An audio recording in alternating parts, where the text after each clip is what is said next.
Hello and welcome to Every Dad DIY. I'm Gavin. Today is just a quick video. We're going to be having a look at this fella. He came in the post and it was dead on arrival, so I'm going to pop him open, see what's inside, see what his problem is.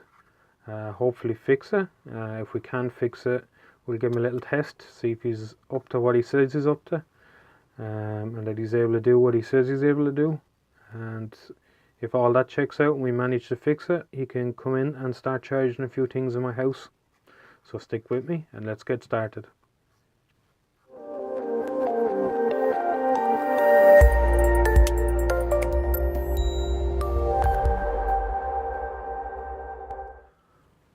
Okay, so I'm in the middle of making a video about my welder.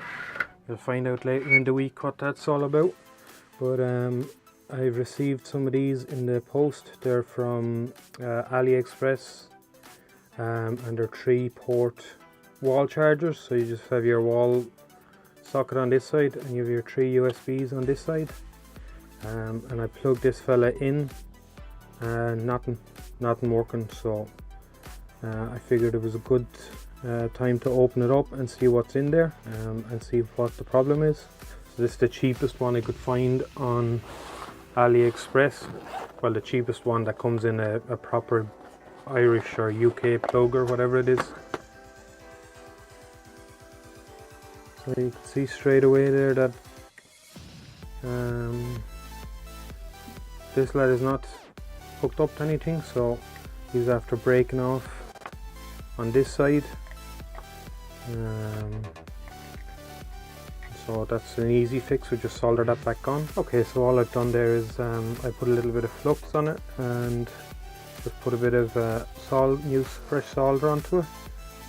It was a bit harder because it's a piece of metal all the way out or whatever, so it's this acts like a heat sink and draws all the heat away.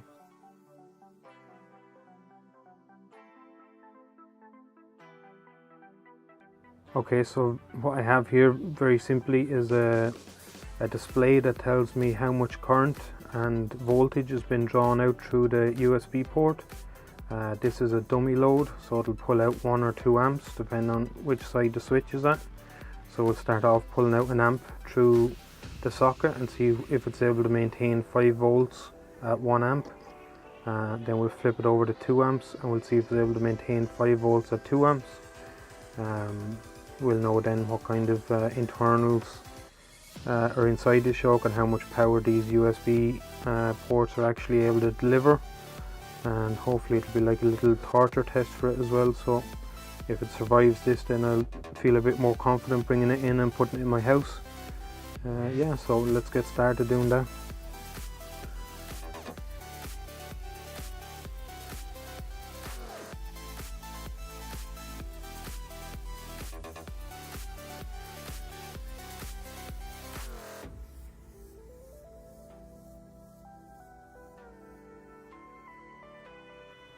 Okay, so you'll see in the video there that I put a 2 amp load into each USB port, and they were all able to deliver 2 amps at 5 volts, which was very good. I didn't think it was going to be able to do it, to be honest.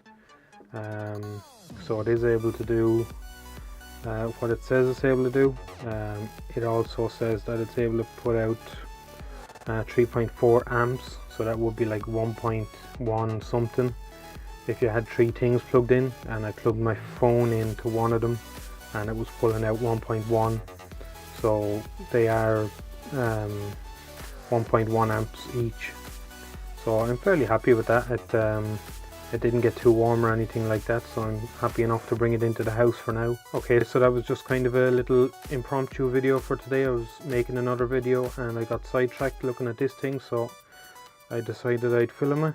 So if you liked the video, give it a thumbs up, and if you haven't already, hit that subscribe button. See you in the next one.